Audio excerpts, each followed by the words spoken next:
സണ്ണിച്ചായന്റെ ഇത്തരം ഒരു ഹീറോയിസം ഇന്ന് ഈവനിങ്ങിലാണ് ഞാൻ കാണുന്നത്. നീ എന്റെ കുറച്ച് ഭാഗങ്ങളെ കണ്ടിട്ടുള്ളൂ. ഓക്കെ, ഞാൻ വേണമെങ്കിൽ എന്നെ കുറിച്ച് പറയാം. ഓക്കെ, എന്റെ ചെറുപ്പം മുതൽ തുടങ്ങാം. ഞാൻ 4 സ്കൂളുകളിലായിട്ടാണ് എന്റെ ഹൈസ്കൂൾ വിദ്യാഭ്യാസം പൂർത്തിയാക്കിയത്. 4ാം ക്ലാസ് വരെ ഞാൻ കോട്ടയം മൗണ്ട് കാർമലിൽ പഠിച്ചു. ചാച്ചൻ എനിക്ക് വാങ്ങിച്ചെന്ന ഒരു മൗത്ത് ഓർഗൻ അവിടുത്തെ റെഡ്ഡിയാർ ചെറുക്കൻ പൊട്ടിച്ചളഞ്ഞു. അവന്റെ മൂക്കിനിട്ട് ഞാൻ ഇടിച്ചു. അതാണ് എന്റെ ഫസ്റ്റ് ഇടി. 10 മിനിറ്റ് നേരം അവന്റെ മൂക്കിൽ നിന്ന് ബ്ലഡ് പമ്പ് ചെയ്തു. നീ നരി എന്റെ കണ്ണിൽ നിന്ന് വെള്ളം വരുന്നു.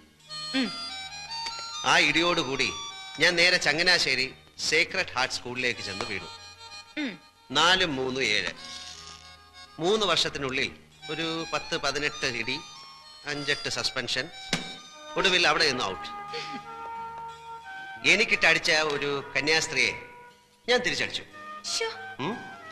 അവിടെ നേരെ പാല സർക്കാർ വക സ്കൂളിൽ അവിടെ ഒരു ക്ലോക്ക് ഉണ്ടായിരുന്നു. ഓടത്തേ ഇല്ല.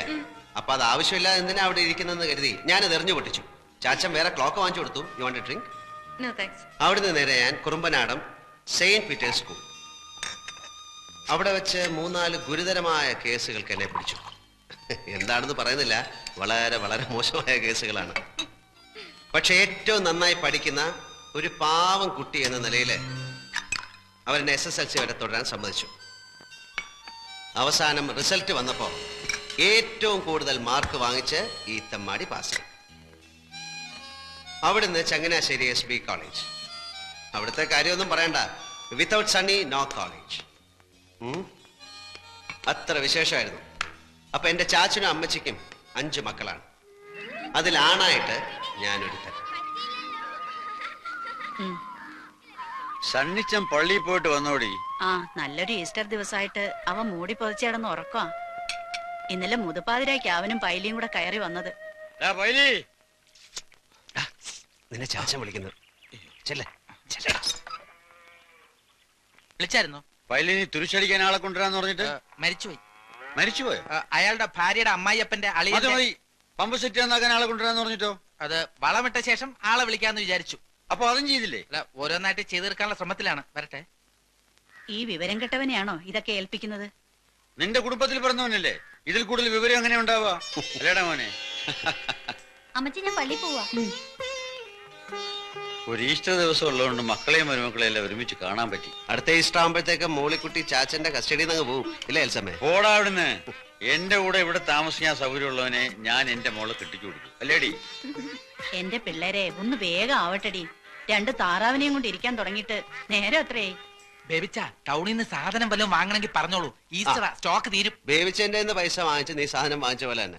കർത്താവിന്റെ കൃപ കൊണ്ട് അളിയന്മാര് 3 പേരും ലാവിഷ് പാർട്ടീസാ. കാശ് മുടക്കാൻ ഒരു ഈസ്റ്ററോ പെരുന്നാളോ വന്നാ മതി. ഇവളുമാര് കെട്ടിയവന്മാരെയും പിള്ളേരെ എടുത്തോണ്ടെങ്കിൽ പോരും. ചാച്ചനെ അമ്മച്ചയും കാണാനെന്ന ഭാവത്തിൽ. പിന്നെ കോഴിയായി താറാവായി. പക്ഷേ ഓസിനാണ് കഴിക്കുന്നുള്ള കുറ്റബോധം അവർക്കില്ലല്ലോ. ആരാളിയാ പെണ്ണ് കെട്ടുമ്പോ അളിയനും പഠിക്കും. എന്താടി സണ്ണിച്ചായ, പുല്ലംകുന്നലെ ടോമിച്ചൻ സൺഡേ സ്കൂളിന്റെ അവിടെ വെച്ച് മോളിക്കുട്ടിയുടെ കൈക്ക് കയറി പിടിച്ചു. ഒരു എഴുത്തും കൊടുത്തു. ആണോടി? എഴുത്തവിടെ?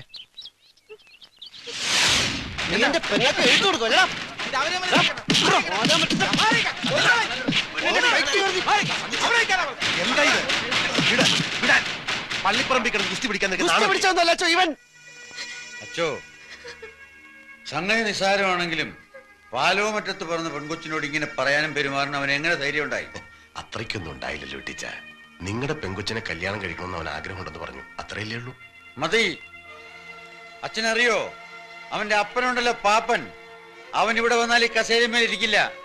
പാലമറ്റത്ത് തിണ്ണേയിരുന്ന് ഇവിടെ അടുക്കളയും മിച്ചം വരുന്ന കപ്പയും കഞ്ഞിയും കുടിച്ചാ ആ പുല്ലാങ്കുന്നുകാരി ഇത്രയും വളർന്നത്. ആ പാലോമറ്റത്തെ പെൺകൊച്ചിനോട് അനാവശ്യം എന്തെങ്കിലും പറഞ്ഞാൽ കുന്നാളെവണ ഞാൻ. പോട്ടെ സണ്ണിച്ച, അതിനി പറഞ്ഞു പെരുപ്പിച്ച് പുല്ലാങ്കുന്നേക്കാരായിട്ട് വെറുതെ ഒരു കശവിശം ഉണ്ടാക്കണ്ട. നിങ്ങൾ ചെക്കന്റെ അപ്പനാണെന്ന് പറഞ്ഞ് വെറുതെ തലേ ചൊറിഞ്ഞോണ്ടിരിക്കാതെ ചെന്ന് മാനമര്യാദയ്ക്ക് പെണ്ണിനെ കെട്ടിച്ചേരും ചോദിക്കേണ്ട മനുഷ്യ. നീ എന്റെ കയ്യിൽ നിന്ന് മേടിക്കും. കുരുത്തം കെട്ടപ്പോ തൊന്തരം ഉണ്ടാക്കി വെച്ചിട്ട് അതിന് പുറകെ അപ്പം പോയി തൂങ്ങിക്കോളാൻ. അപ്പാ, ഞാൻ അതിനൊന്നും കാണിച്ചും പറഞ്ഞൊന്നുമില്ല. ഇച്ചായം കാണിച്ച് തെറ്റ് തന്നെ. ഇനി അത് ഊതി പിടിപ്പിച്ച് വഴക്കം വെക്കണമെന്ന് ഉണ്ടാക്കണ്ട. ദേ പൊളച്ച, നീ നിന്റെ കാര്യം നോക്ക്. അവനൊരു പുണ്യാളച്ചൻ. പറഞ്ഞ പോലെ അളിയൻ എന്ത് തെറ്റിയതെന്ന് അപ്പനീ പറയുന്നേ? എടാ കുഞ്ഞുഞ്ഞെ, നീ ഇവിടെ വന്ന് ഇവിടെ കെട്ടിക്കൊണ്ട് പോയത് ഇങ്ങനെ കുസ്തി പിടിച്ചിട്ടാണോ? മാനം മര്യാദയ്ക്ക് വന്ന് പെണ്ണിനെ കണ്ടു, ഇഷ്ടപ്പെട്ട് കെട്ടിക്കൊണ്ടുപോയി. അപ്പൻ ചുമ്മാ പുക്കാറുണ്ടാക്കാതെ അവിടെ ചെന്ന് കല്യാണം നടത്താൻ സമ്മതമാണോ ചോദിക്കേ. പാപ്പച്ചൻ ഇതിന് എങ്ങനെ ധൈര്യം വന്നൊന്നാ എനിക്ക് മനസ്സിലാകാത്തത്. അല്ല, ടോമിച്ചൻ വന്നൊരു മോഹം പറഞ്ഞപ്പോ. മോഹങ്ങൾ തിരമാലകൾ പോലെയല്ലേ പാപ്പച്ച? ഒന്ന് തീരുമ്പോ മറ്റൊന്ന്. അതിന് പുറകെ വിവരമുള്ളവർ ഇറങ്ങിത്തിരിക്കാന്ന് വെച്ചാൽ പാപ്പച്ചനൊരു കാര്യം ചെയ്യും. ഇങ്ങനെ ഒരു ആലോചനയുമായിട്ട് ഇവിടെ വന്ന കാര്യം നാട്ടുകാരറിയണ്ട. കുറച്ചിൽ തനിക്ക് തന്നെയാ. പാപ്പച്ച, നിന്റെ മോൻ ടോമിച്ചന്റെ ഭാഗത്ത് നിന്ന് ഇങ്ങനൊരു പിടിപ്പീട് സംഭവിച്ചു പോയ സ്ഥിതിക്ക് നമ്മൾ ആ തെറ്റ് സമ്മതിച്ചേ പറ്റൂ. ചക്കര ഇറ്റുന്നിടത്തല്ലേ ഉറുമ്പ് പായൂ. ഉല്ലാങ്കുന്ന പാപ്പച്ചന് ഇസ്പർ 7-ാം കൂലിയാണല്ലോ. എനിക്കും ഉണ്ട് അച്ചോ 2-3 പിള്ളേരെ. അതുങ്ങളുടെ കല്യാണം ഈ പള്ളി വെച്ച് ഞാൻ നടത്തും. പാലോമറ്റത്തെ മാടമ്പിപ്പിള്ളേ കിട്ടുന്നതിനേക്കാൾ മുന്തിയെടുത്തുനിന്ന്. കല്യാണത്തിന് അച്ഛനെ ഞാൻ വിളിക്കും. കെട്ടുകുർബാനയ്ക്കല്ല, മിന്നുകെട്ട് കാണാൻ. കെട്ടുകുർബാനയ്ക്ക് ഞാൻ മെത്രാപ്പോലിത്തയെ കൊണ്ടുവരും. കൂടെ തറവാട്ടി പറഞ്ഞ 10 അച്ഛന്മാരെ. ഈശോമിശിഹായ്ക്ക് സ്തുതിയായിരിക്കട്ടെ. കുട്ടിയുടെ കല്യാണത്തിന് ഇവിടുത്തെ ഡെപ്പോസിറ്റിൽ നിന്ന് കുറച്ച് പണം മറിച്ചു. പാപ്പനതറിയാം. കഴിഞ്ഞ ദിവസത്തെ സംസാരത്തിന് ശേഷം ഓരോരുത്തരായി പണം ചോദിക്കാൻ വരുന്നു. അതൊക്കെ വിറ്റോ തുലച്ചോ എങ്ങനെയെങ്കിലും കൊടുത്തു തീർക്കായിരുന്നു. പക്ഷേ അപ്പം മോളിക്കുട്ടിയുടെ മിന്നേട്ടിന് അപ്പൻ്റെ ഒന്നും ഉണ്ടാവില്ല. 3 പെൺകുട്ടികളെ മാന്യമായിട്ട് പറഞ്ഞയച്ചപ്പോ അപ്പൻ്റെ നടുവൊടിഞ്ഞു. ഞാനിപ്പോ എന്താ ചെയ്യണ്ടേ? ചിറയ്ക്കൽ അച്ഛൻ ഇന്നലെ ഒരു കാര്യം പറഞ്ഞു. അറിഞ്ഞു, 2 ലക്ഷം രൂപ ശ്രീധരൻ തരാൻ കട്ടപ്പനയിൽ ആരാണ്ട് തയ്യാറാണെന്ന്. ചാച്ചനും അച്ഛനും കൂടെ എല്ലാം തീരുമാനിച്ചുറപ്പിച്ചില്ലേ, പിന്നെ ഞാനെന്ത് പറയാം? ആര് പറഞ്ഞു ഉറപ്പിച്ചെന്ന്?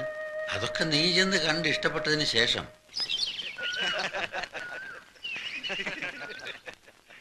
എങ്കിൽ പിന്നെ അവര് തമ്മിലൊന്ന് കാണട്ടെ അല്ലേ? മോളെ നാൻസി,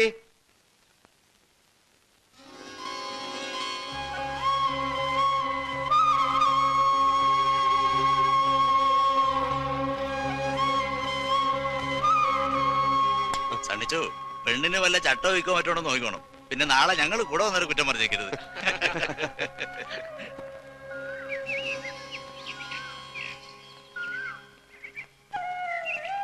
പേരെന്താ പറഞ്ഞ? ഇപ്പൊ അപ്പച്ചൻ വിളിച്ചത് കേട്ടില്ലേ? നാൻസി അല്ലേ? ഈ പഠിച്ചത് സെന്റ് ആൻസൽ. ഇപ്പൊ അസംഷൻ കോളേജിലാ. എന്റെ പേര് അറിയാം, സണ്ണി പാലമറ്റം. പഠിച്ചത് SH ഹൈസ്കൂളിൽ അല്ലേ? എങ്ങനെ അറിയാം? ഞാൻ കണ്ടിട്ടുണ്ട്. എവിടെ വെച്ച്? ഈ സമരത്തിന്റെ മുമ്പിലൊക്കെ ഞെളിഞ്ഞു നടക്കുന്ന കണ്ടിട്ടുണ്ട്. അതൊക്കെ നോക്കി നിന്നപ്പോ സിസ്റ്റേഴ്സിന്റെ നിറയെ തല്ലും കിട്ടിയിട്ടുണ്ട്. അത് ശരി. ഇത്രയും പേരുള്ള ജാഥയിൽ എന്റെ മുഖം മാത്രം ഓർക്കാൻ എന്തെങ്കിലും പ്രത്യേകത ഉണ്ടാവും. അത്രയ്ക്ക് മോശമാണ് എന്നെ? അയ്യോ അല്ല, നന്നായിട്ടുണ്ട്. ശരിക്കും നന്നായിട്ടുണ്ട്, സത്യമായിട്ടും ശരിക്കും.